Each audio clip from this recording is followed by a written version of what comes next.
Your Honor, I stand before you today with a heart broken beyond repair, struggling to find words that could fully capture the devastation I feel for the loss of my beloved Trenton, my Superman.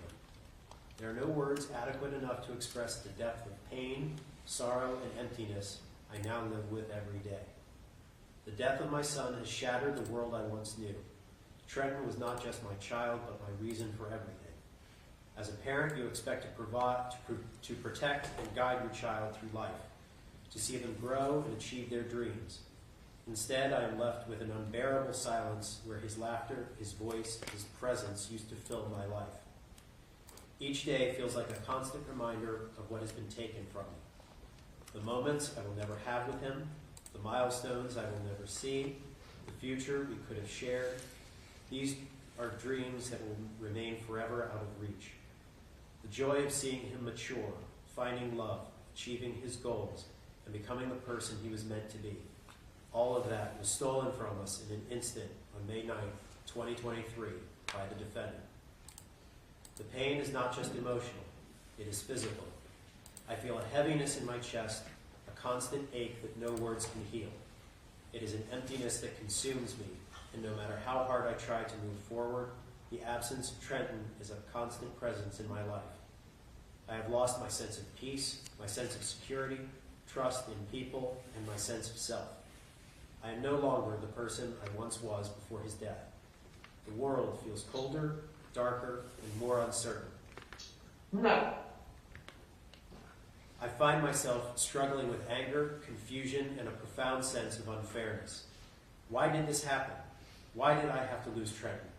I try to remember the good times, the memories of his smile, the way he would light up a room just by being there, but they are often clouded by the overwhelming sadness and grief that I cannot escape. As a parent, I feel a deep sense of guilt, wondering if there is anything I could have done to protect him, to change the outcome. But I know in my heart that this loss was beyond my control. However, it does not make the pain any less real. I will never be the same. My life will never be the same. The love I have for my son remains strong, but so does the void that his death has left in my heart. The impact of Trenton's death will remain with me forever, and while I know I must find a way to live on without him, I also know that a huge part of me will always be missing. I ask that you consider the deep and lasting impact this tragedy has had on my life, the suffering I endure each day, the emotional weight I carry, and the future that is now forever altered by this loss. Trenton was more than just a name or a face, he was a part of me, and that part is gone. What adds to my pain is that all of this was completely preventable. What's incomprehensible to me is the defendant who killed my son had done this before in a similar way, and I cannot understand how he could kill someone, go to prison, and not change his actions moving forward. I was shocked and appalled to learn everything the defendant has done over the last 20 years. It is apparent he has no regard for the law or the lives of the people within the communities he resides in. Adding to my intense pain are the multitude of lies the defendant has tried to get us to believe. One lie that he told I wish were actually true was that he was out of gas that night and tried to push his vehicle to the nearest gas station. If that were true, Trenton would still be here. My son was the type of person that would have stopped and helped push the car into the gas station. He was a selfless, strong, caring, and loving young man, a person respected and loved by everyone he came into contact with. He optimized the exact qualities every family and community want from their youth. The defendant attempted to seek $1 million in damages from DoorDash, stating the crash was Trenton's fault, trying to perpetuate this lie to a law firm. This case was dismissed because there was video proof of this. It is obvious to me that the defendant has learned nothing from his past mistakes. He does not care he has taken two beautiful children from the world, nor of the ripple effects for the pain which will last forever for two families, two communities, and hundreds of friends, and the countless souls who will learn of this story. We are all left trying to find a new way to live, but the pain is constant. We have all been negatively affected by this tragedy, and it is something we will all carry with us for the rest of our lives. As parents, we are forever changed. As a family, we have been torn apart and are struggling to find a way to heal. Our community has been robbed of a young life with so much promise. The ripple effects of this loss extend far just beyond our home. Trenton received a life sentence that night. Our family, our community, and our friends have also received life sentences. Although I believe the sentence should be much greater than 15 years, I hope you sentence the defendant to the maximum sentence allowable. Thank you for hearing my words. Sincerely, Robert W. Stewart, Trenton's father. Thank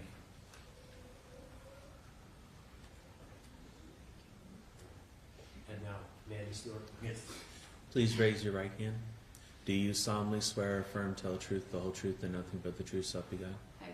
Thank you. Take all the time you need as well. Thank you. First, I just want to recognize and appreciate your time, Honorable Judge. I really appreciate you hearing all of this today. I'm going to start a little bit about Trenton. And before I even get started about that, I just want to remark that what I talk about today is 83 minutes of Trenton's life. It was the last 83 minutes of Trenton's life. But to everybody behind me and his friends and our community, his life represented so much more than the 83 minutes that we'll talk about today and how that's impacted us since.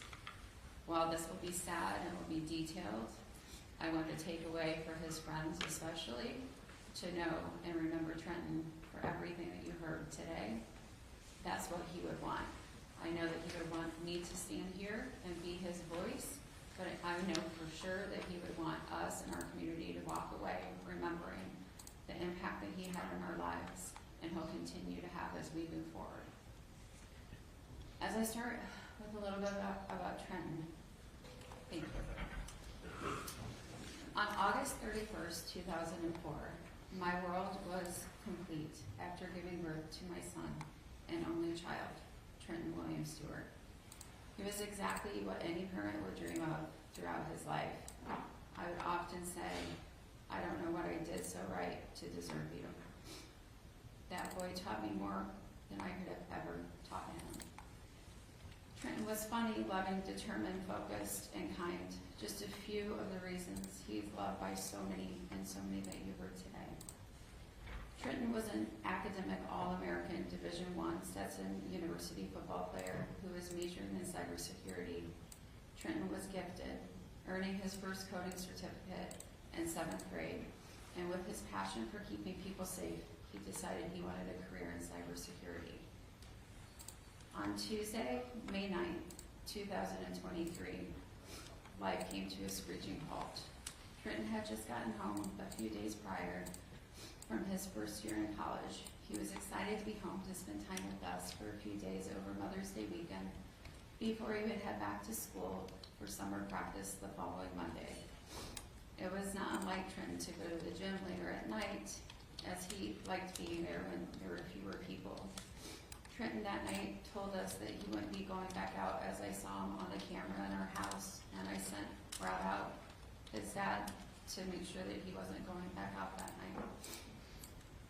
Unfortunately, I missed a text from him at around midnight that said, "Hey Mama, DoorDash is hopping, so I'm gonna go make some extra money." I unfortunately missed that text. Around 4:30 to 5 a.m., I was sound asleep, as I never sleep better than when my baby is at home. And I heard this loud pounding at the door multiple times. I had recently had someone gain access into my hotel room in Austin, Texas, where I chopped off a portion of their finger in my security latch as they tried to enter my room. So both Rob and I were on high alert. Rob opened the door and I saw 2 police officers. I immediately felt my heart stop. I remember saying,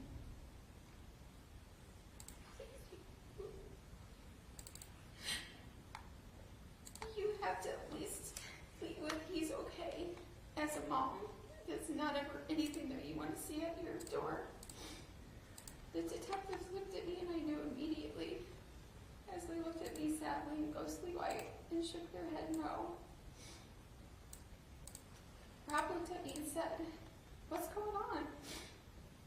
I remember immediately feeling like I couldn't breathe. I remember saying to the detectives, "No, please. He was literally just here. He's just gone. He didn't even have a chance. I didn't even have a chance to say goodbye." I remember Rob cops spinning around and around saying over and over again, what are you even talking about? What are you talking about? He was completely in shock. I looked at him and said, Trenton's not here. There are 2 cops at our door and Trenton's not here. The pain was immediately debilitating and excruciating. It felt like the world stopped turning, time froze, and my life came to an end. The detectives proceeded to tell me that Trenton was in a serious collision and he didn't make it. At that point I thought it was an accident and had no details, so I naturally asked about the other driver, and their response was that the other driver was injured severely and was unlikely to make it. I remember that even in my complete tragic despair, I prayed for the other driver. I ran outside of my apartment. I was hyperventilating, shaking, and crying uncontrollably. I couldn't process what was happening. I remember seeing a fire truck at the back of the parking lot as I tried to call my mom, who didn't answer. I then called my dad, who you heard from today, and through excruciating tears, I had to tell him that Trenton was dead. I remembered him also not being able to process what I was saying. He kept saying, what do you mean? What do you mean? I told him, I don't have details at this point, but he's gone. My mom then called me back, and I remember having to tell her that her only grandchild was dead. I remember finally going back up to my apartment where the cops left a white sheet of paper that said I could call a number after approximately 11 a.m. that day and that I could probably go see my child, as I immediately wanted to run to the hospital, but they said that he wasn't there any longer. I remember telling the cops to leave and asking everybody to leave me alone as I tried to process how my entire life shattered in a matter of hours. My last post on Facebook on May 8th at approximately 9 p.m. read, my heart and house is so full. I have 5 pounds of chicken, and anybody who knows Trenton, that got him through half of a week. I have 5 pounds of chicken in my freezer, apple pie prepped, and my baby home for a few days. I specifically remember saying after, I cannot wait to see what's to come. This is a post I have never and will never be able to look at. I remember calling 2 of my closest friends immediately after the cops came to the door, and within 15 minutes I had a friend at my house, and within 2 hours I had over 15 people surrounding us with support. We then had to make calls to all of Trenton's siblings, aunts, closest cousins, and friends. This is the hardest thing a parent could ever have to do. It was life-shattering as I called coaches, friends, family members, and so many others who loved Trenton to tell him that he was never coming home. I remember getting a news alert through an app with a picture of my SUV as Trenton was driving my vehicle that night, as I wanted him to drive me to Hayward Park because I thought it had better safety. Security made me feel better. In the app it said 18-year-old man dies in fiery crash. I remember bawling my eyes out thinking Trenton was burned to death. I learned later that this was not the case. By 7 o'clock, I got my first call regarding Trenton, someone saying they were with organ donation and that while they were not able to preserve any of his other organs, they could use Trenton's eyes for eye tissue for research. I remember asking if we'd be able to notice that his eyes were missing when we would have the opportunity to finally see him. They assured me that we wouldn't be able to tell. I immediately flashed back to when I took Trenton to get his license and we talked about organ donation. He said, well, of course, I donate my organs. I'd rather help someone else if I don't need them anymore. I looked at him immediately and I said, I'm also a donor for that reason, but you won't need it. You'll be taken care of. But sadly, that was not the case. I told them to proceed with the donation. As rumors swirled and chaos ensued, I remember hearing that Trenton was dead upon impact. This was not by the detectives, as they didn't have many details when they came to my house. It was simply under investigation. I didn't know what to ask either. I went days thinking Trenton didn't suffer and died immediately, and that brought peace to my heart and my mind. But unfortunately, Unfortunately, I later learned that that was not the case, as many of you had the strength to see today, and I did not. And I never will. I remember then getting a call within a few hours from the coroner's office, as I said, that they needed to know where to take Trenton's body after the examination was completed. It had only been 4 hours from learning my entire life was shattered, and now I needed to think about where I'd bury my only child. Thankfully, while very unfortunate, I had a friend at my table who is here today, who is also an angel mom and a widow, and she guided us in trying to determine what funeral home we would consider. She called her contacts, and by 11 a.m. we were sitting at the funeral home. I had already asked over and over again when I could see my baby, and they said not yet. But before we could move forward with the funeral, somebody had to identify the picture of Trenton to confirm it was him. My heart couldn't take it, and it just continued to shatter into a billion pieces. Rob and I just couldn't do it, so we had somebody else identify his corpse. I remember Rob saying, let's not pick any caskets until we know for sure it's him. Maybe it's not him. And I remember it breaking my heart so badly as I cried, and I said, he'd be home. He never stays out. He'd be calling, he'd be texting. I said, it's really him. I continued to be crushed. Crushed. A heart simply cannot be any more broken. Trenton was identified, and then we had to choose the casket for our child's resting place. We then had to go out to the graveyard to choose the location for his burial. I remember feeling I was half dead, in complete disbelief, sad, sick, lost, confused, begging and begging for this to be a nightmare. It has been a true living nightmare every single second since May 9th of 2023. It was time to pick a date for Trenton's showing and funeral. I kept asking when I could see my sweet baby boy, because it had been days, and they kept telling me that he was not in good enough shape for me to see him yet. I asked if they thought I would ever be able to see him again, and they said that they felt confident that they could get his swelling down enough to have an open casket. My whole heart just continued to shatter. I could only imagine what happened to him, which many of you had to witness today. So thankful I'll never have to see that. It took almost 3 months to know exactly the details of what happened to my poor son, because that's when I received the autopsy. By the second day after losing Trenton, I started coming around to where I realized things were just not adding up. I heard that the driver was on the wrong side of the road and didn't cross the median, which is what I assumed in the beginning.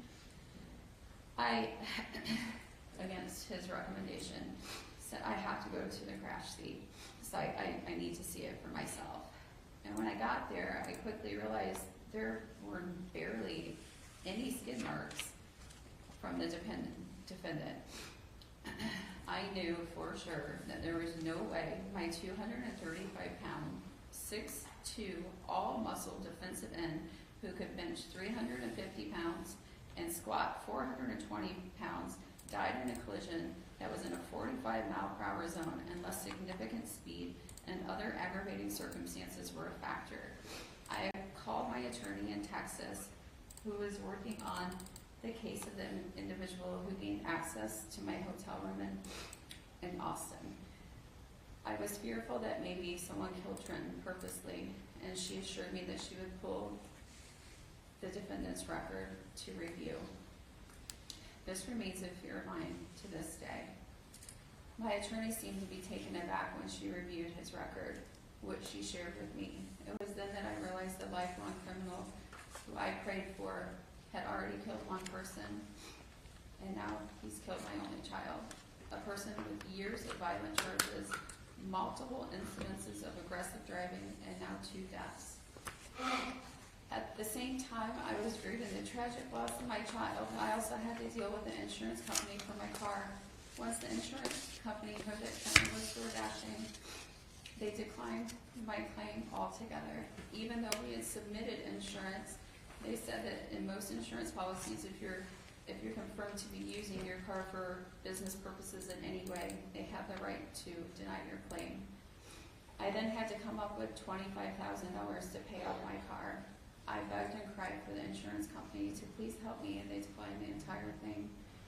Not only that, they threatened to tow my car, which I had not seen outside of the news until yesterday, to my front door if I couldn't find a place to store it.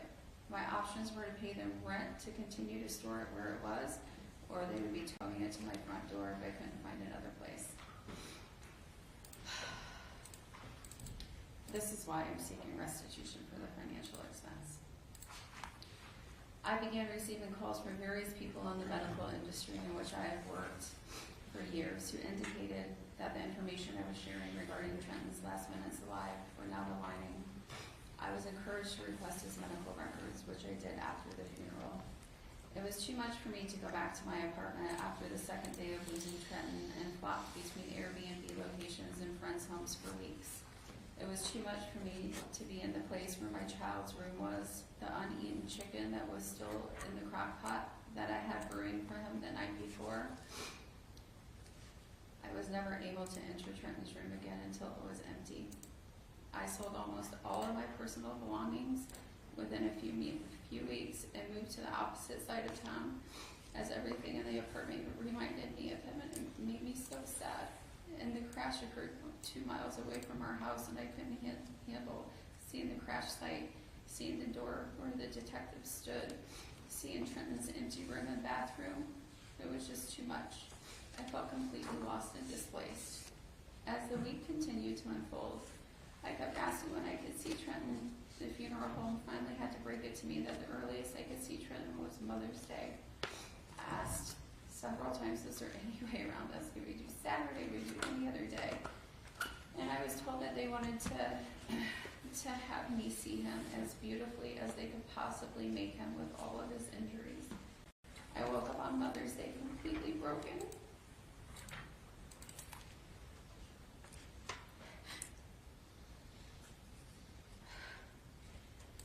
Not only did I plan to spend Mother's Day with my sweet boy,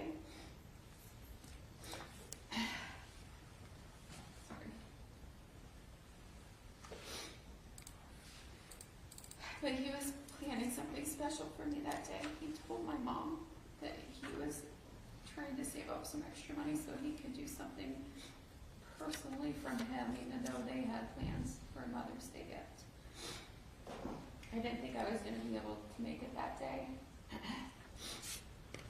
I knew I had to see my only child in a casket on Mother's Day. Through an army of support, I did make it.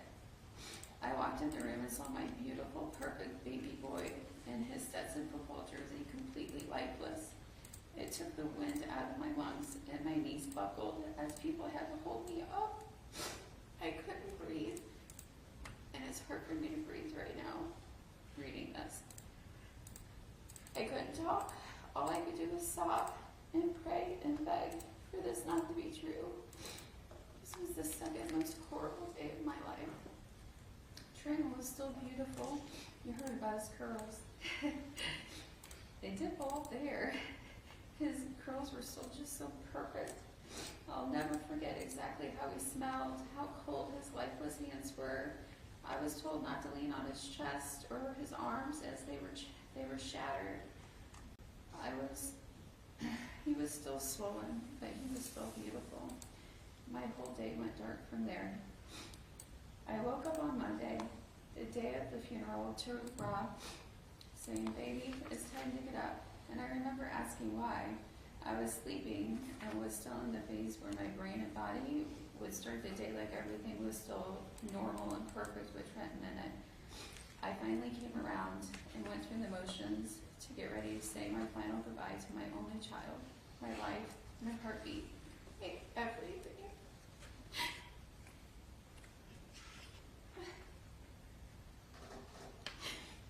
The whole day is a blur from there. There were over 750 people at Trenton's funeral.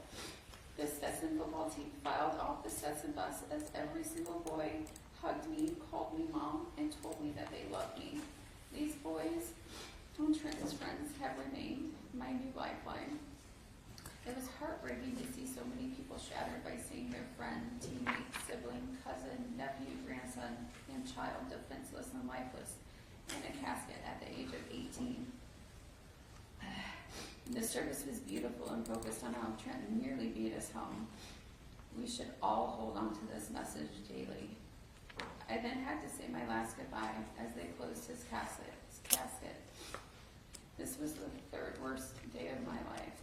As I watched them place Trenton in a hearse, I knew I would never be the same, and I haven't, and never will be. Over the course of the following weeks from the funeral, I learned that there was video evidence of the crash and that the investigation was confirming this was a high-speed collision.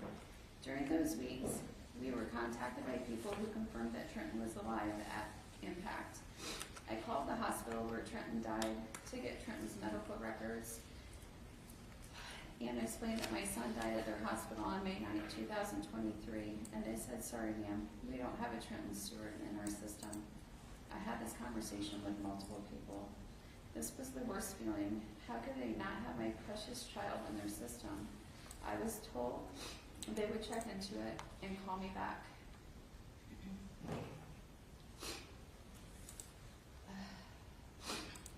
I quickly found Trenton's personal items that were in a bag from the hospital from the night of the collision that I hadn't opened and I never wanted to. But I had no other choice because I had to figure out, why do they not know who he is? I opened the bag and saw my child's bloody toe tag that read Foxtrot. My child was named Foxtrot, which is standard in a trauma situation, but nobody ever changed his name in the system after. Just heartbreaking. My fully loved only child still was unidentified in the hospital system where he died. I begged to go to the hospital that night. Trenton had his ID on his person. The detectives knew exactly who Trenton was, but he was an unidentified person in their system for weeks. It still breaks my heart. Not soon after, I was completely destroyed when I learned that the defendant recovered and then was set free because the crash was still under investigation. I lived in fear of my life through all those days. After charges were finally filed, the defendant was nowhere to be found. During the time between the defendant's discharge from hospital and charges being filed, I had to work hand in hand with DoorDash as the defendant fabricated a story indicating that Trenton was driving recklessly as he was filing to receive $1 million on his behalf. Not only did he cruelly kill my child, but now he's trying to commit fraud. With the support of DoorDash and the JSO detectives, the claims were denied.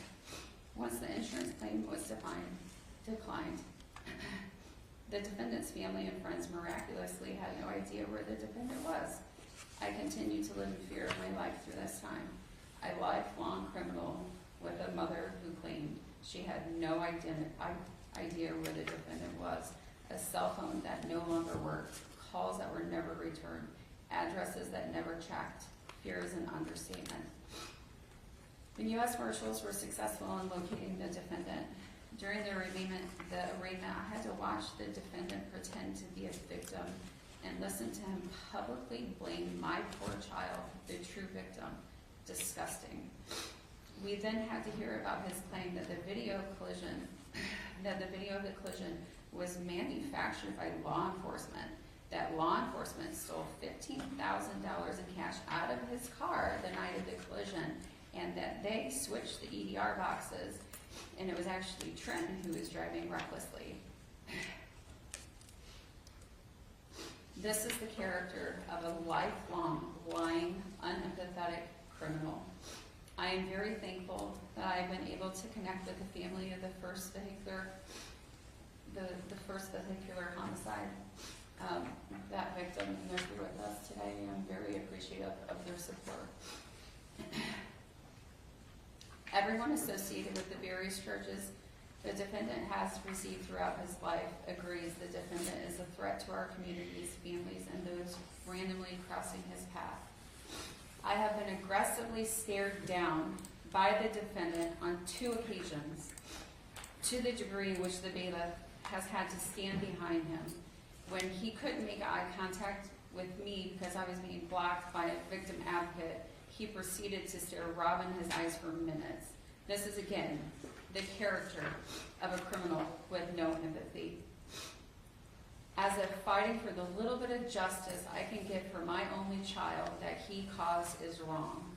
The man who egregiously killed my child is a person who lacks all empathy for his actions, who has for 18 months showed his inability to take accountability for his actions, and who will continue this behavior his entire life. The longer we can keep this person in prison, the safer we all will be. I will begin to close with the last 83 minutes of Trenton's life. At approximately 1 a.m., Trenton's Life 360 app went offline. Trenton was hit by somebody who was traveling 113 miles per hour, someone who fully accelerated a few seconds before making impact, someone who barely pressed on the brakes before hitting my SUV head-on, someone who saw my car in front of him. Trenton was at a complete stop, which gave the defendant a median and multiple lanes to swerve into. There was not even so much of a deviation from Trenton. Trenton was hit head-on, traveling 113 miles per hour in a 45 mile per hour zone, someone who had control of his car. After impact, as many of you saw today, my child begged for help as he was trapped in my car. He communicated that he was in pain and kept asking for help. My child suffered 13 reportable injuries on his autopsy, 9 of which were critical and fatal in nature. I know exactly how much Trenton's brain and organs weighed as the examiner conducted his examination. I know exactly when Trenton became combative as his systems were shutting down. I know exactly when they cracked his chest and massaged his heart to try to save his life. Trenton tried to fight through 9 critical, fatal injuries as he begged for his life. What we are fighting for today is not true justice for Trenton and the countless others the defendant has hurt throughout his life. In summary of his injuries, I will not use the clinical terminology because I'm not a clinician. Number 1, blood accumulation in the tissue or scalp and skull. 2, bleeding between brain and tissue covering the brain, generally caused by a blood vessel that burst. Ligaments of the skull base being separated from the spinal column. A crushed spinal cord with some tissue spared. Fatal injury to the blood vessels and the blood vessels that supply blood to the small and large intestines. Blood accumulation in the inner lining of the abdominal wall and the internal organs. Deep cuts and tears of blood vessels in his pelvis. Hemorrhaging excessively within the pelvis. Not to mention the abrasions to several parts of his body and a shattered arm. Could you imagine if this was your child? Up to 12 years in prison is not true justice for Trenton. It's a slap in the face, but I appreciate it's the best that we can do at this point. The average life expectancy of a healthy male is 74.8 years. That's 56 years he stole from Trenton and our family.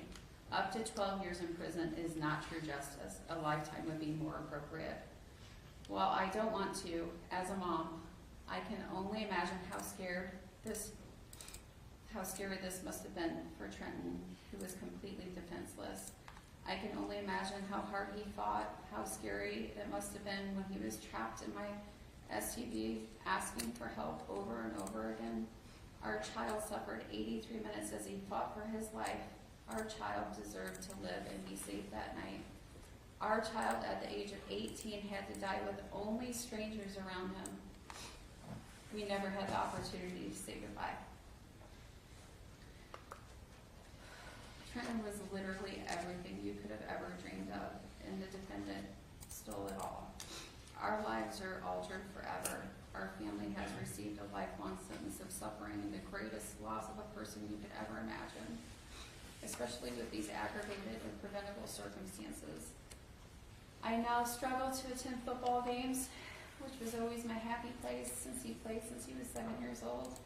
I will never see my sweet boy graduate from college. We'll never see him get married. We'll never see him be a dad as he always wanted to be. We'll never see him be the coach that he wanted to be. And I will never have grandbabies. My house is completely empty and will be every single moment of my life and through every single milestone my child deserved to have and I deserve to witness. The defendant stole my entire universe. Trenton is my only child, my parents' only grandchild, the only person to carry on the Stewart name, and my DNA ends here. I am now a childless mom who will never be given an opportunity to have a family. Being a mom was all I ever wanted in life, and it was ripped away from me. 113 miles per hour in a 45 mile per hour zone, no attempt to avoid the collision, and absolutely no remorse since. I consider that to be more than vehicular homicide. We will never really know why the defendant made the choice to continue with his reckless, careless, and aggressive choices that night. Honorable Judge, I beg you to please exercise your ability to provide the max sentence to the defendant. I also plead for you to ensure the defendant is never able to drive again. These measures will help keep our community safe. While I wish no harm on the defendant, I do, without a doubt, wish him the eternal sentence he deserves. In closing, while I didn't think it was possible to survive the nearly impossible circumstances that we have had to endure, as you saw today, I am surviving. I am now dedicated to raising awareness about Trenton and the change that needs to happen. It is a constant reminder that no matter how hard you try, the light will always outshine the darkness. Trenton's legacy and the Trenton Stewart Foundation will be sure that that will continue for the rest of existence. We will continue to fight for change, justice, and invest back in our communities as Trenton would want us to. We miss you, T-Man. Quitting is not an option. Thank you so much. Thank you.